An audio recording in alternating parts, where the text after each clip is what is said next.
Hey everyone, thank you very much for joining us for another story here at Eddie Narrates. The title for this one goes like this. My ex-wife cheated on me for years, and when I confronted her, she said horrible things about me and left for her then boyfriend with the kids. 3 years later, boyfriend leaves her, so she comes back to me with kids. I refused to take her in, and then she said, "Will you really do this to your kids?" I snapped and did the unexpected. I, Josh, 33 male, got married when I was just 25 to a girl named Lily, 33 female, who was the same age as me. We bumped into each other at a friend's party, and there was an instant connection. She had this infectious laugh and smile that could light up the whole room. We hit it off right away, spending hours talking and laughing like we'd known each other forever. Our relationship moved fast. We went on dates every weekend, exploring new restaurants and hiking trails and just enjoying each other's company. It felt like we were meant to be together. So, when I popped the question after just a year of dating, it didn't seem rushed to either of us. We were head over heels in love and couldn't wait to start our lives together. The wedding was small but beautiful, surrounded by our closest friends and family. I remember seeing Lily walk down the aisle, her eyes shining with happiness. I couldn't believe I was lucky enough to marry her. But as the years went by, things started to change. At first it was subtle. Lily would get irritated over small things, like leaving socks on the floor or forgetting to take out the trash.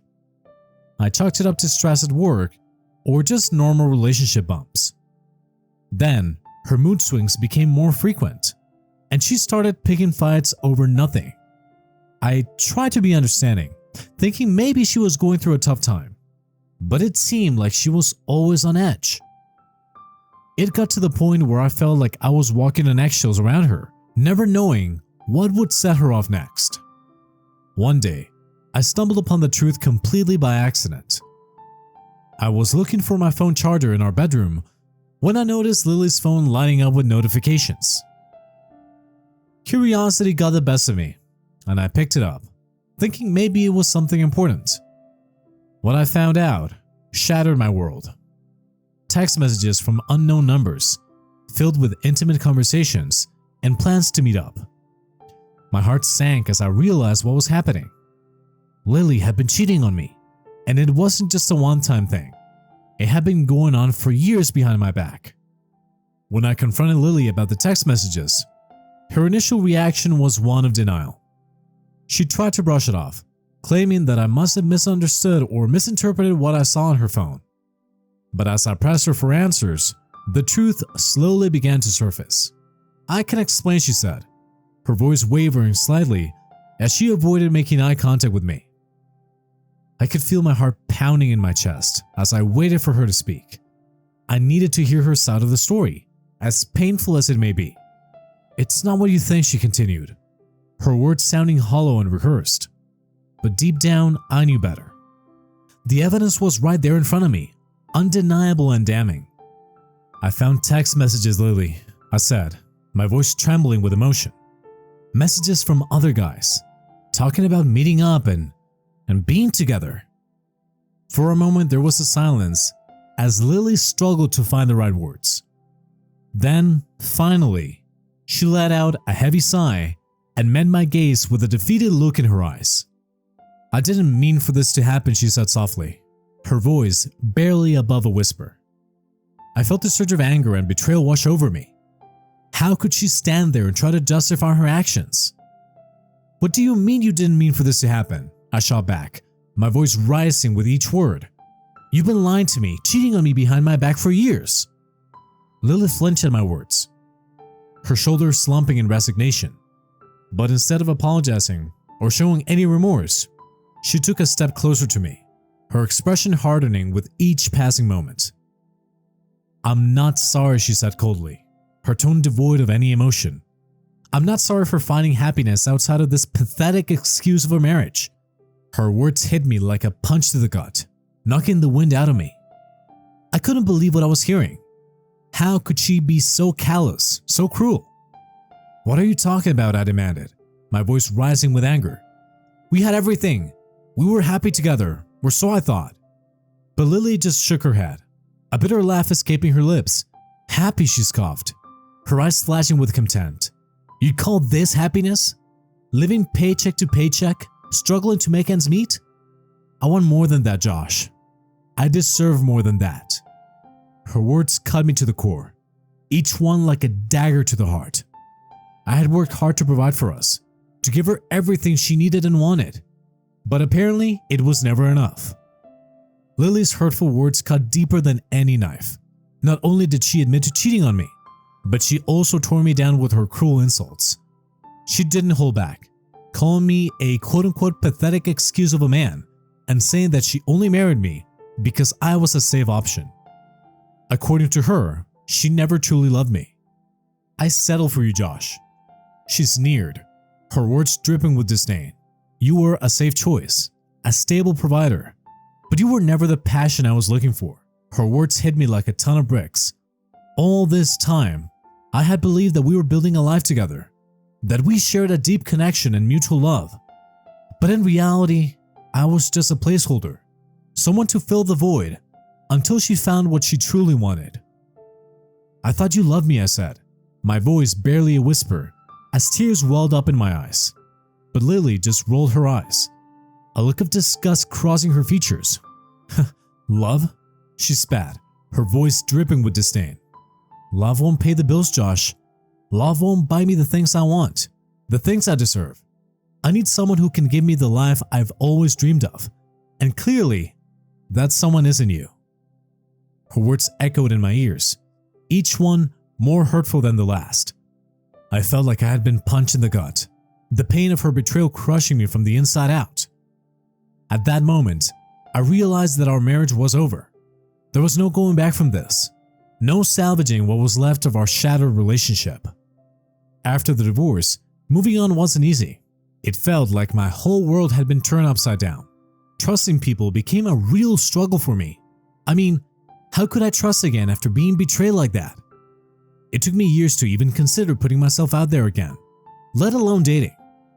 I was afraid of getting hurt all over again, afraid of letting someone else into my life, only to have them walk away. I also found out that Lily soon started living together with her new boyfriend, which made everything so much worse for me. But eventually, I realized that I couldn't let one bad experience dictate my future. So, with a lot of hesitation, and more than a few pep talks from friends, I dipped my toe back into the dating pool. And you know what? I was pleasantly surprised. I met some amazing people who helped me see that not everyone is like Lily, and there are good, genuine people out there who are worth taking a chance on. Still, there were moments when the past would come creeping back, like an unwelcome guest crashing at a party. Thoughts of Lily and what she did would haunt me, casting a shadow over any new relationship I tried to build. It was a constant battle, trying to push those doubts and insecurities aside and give someone else a fair chance. Then, just when I thought I was finally starting to move on, the universe decided to throw me a curveball. It was a regular day like any other when I received a text message out of the blue. I didn't recognize the number at first, but when I opened the message, my heart nearly stopped. It was from Lily. I couldn't believe it. After 3 years of silence, she was reaching out to me, claiming that it was urgent and a matter of life and death.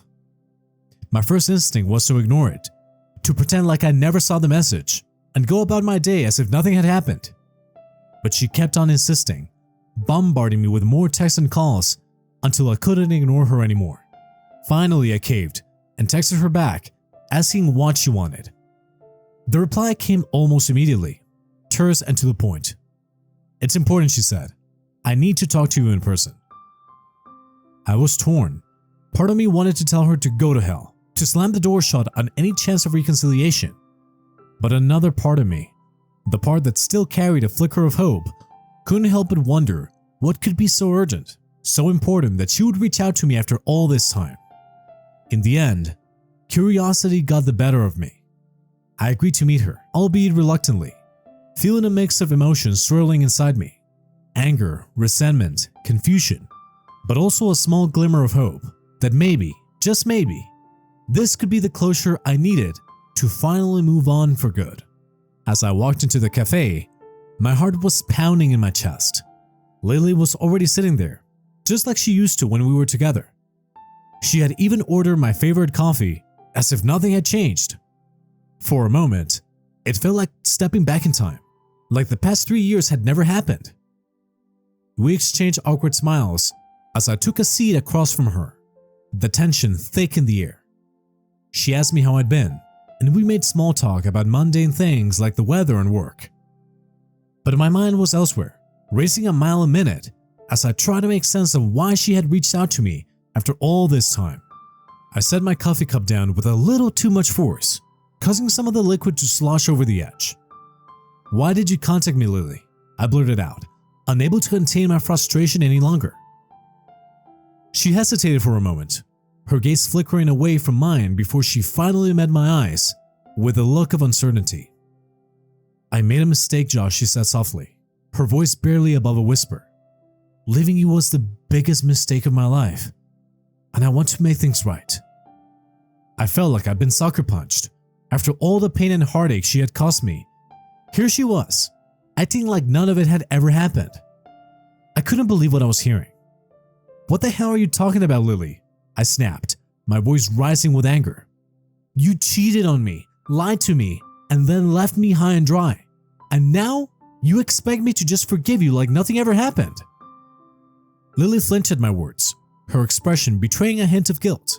But instead of apologizing or showing any remorse, she reached out and took my hands in hers, her touch sending a jolt of electricity coursing through me. "I know I messed up, Josh," she said, her voice trembling with emotion. "But I've spent the past 3 years regretting every single day that I let you slip away. I never stopped loving you. Not for a second." I felt the whirlwind of emotions swirling inside me. Part of me wanted to believe her, to give her a second chance and see if we could make things work. But another part of me, the part that had been hurt and betrayed, couldn't bring myself to trust her again. "You expect me to just forget everything that happened and take you back?" I said, my voice laced with bitterness. "After everything you put me through?"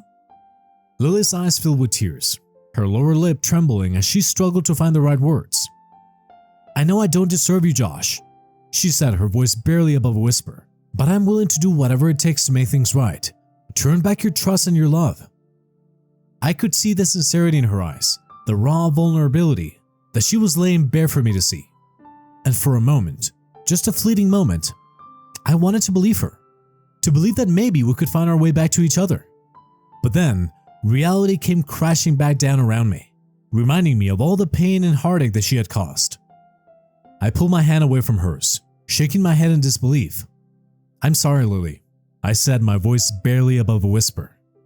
"But it's too late for us. I can't go back to the way things were. Not after everything that's happened." I was ready to walk away, but then she said, "Will you really do this to your kids?" My mind was reeling as Lily's words sank in. Kids? She had kids? I felt like the ground had been pulled out from under me. I never even knew she was pregnant, let alone that I might have children out there somewhere.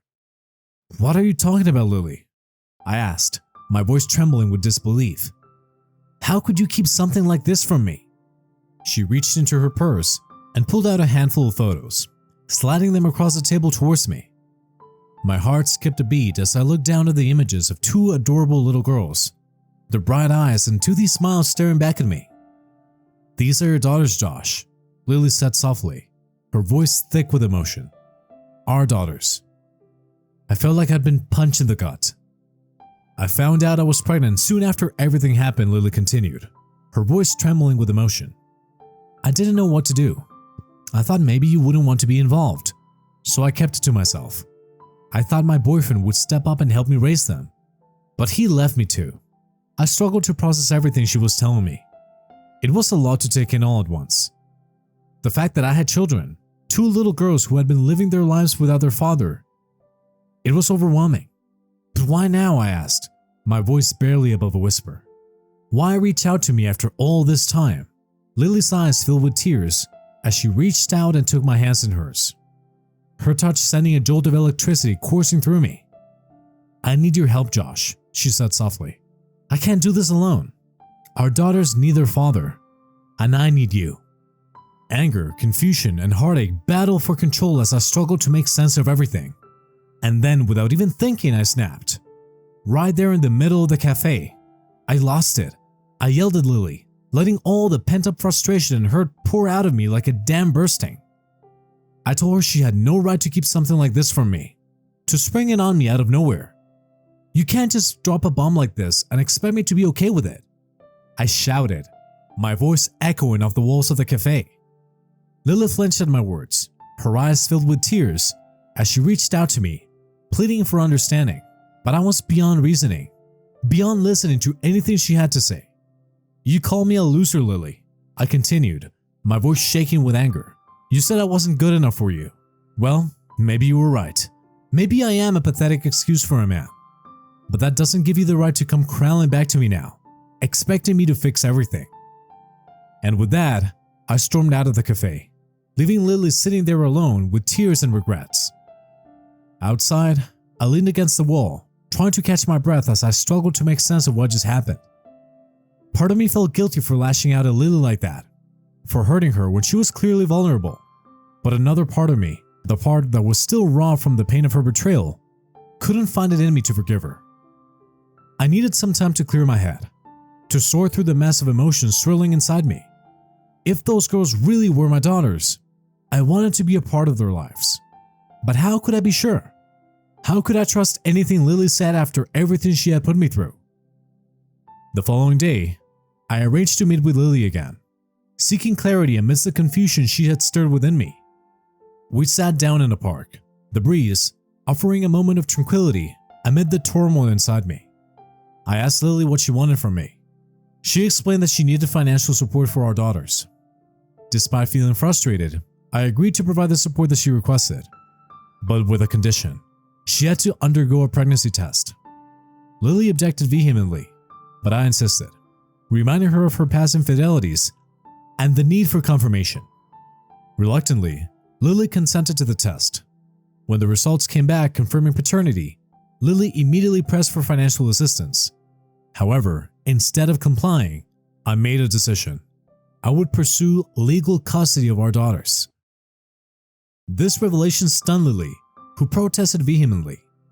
Nonetheless, I remained resolute in my decision, determined to provide my daughters with the love and protection they deserved, regardless of the obstacles ahead. Hi, since some of you guys asked, I will let you know why I am suing for custody. Firstly, Lily's living situation is far from ideal for raising children. She doesn't have a steady job and resides in a cramped 2-bedroom apartment with her mother. This isn't the kind of environment I envisioned for my daughter's upbringing. I wanted them to have a stable and comfortable home where they can thrive and grow. Secondly, based on my past experiences with Lily, I have serious doubts about her ability to be a responsible adult and parent. She has a history of depending on others, notably her ex-boyfriend, for financial support and stability. With him out of the picture, it is uncertain how she'll manage to provide for herself, let alone my daughters. It's possible that her recent outreach to me was prompted by financial struggles rather than a genuine concern for our children's well-being.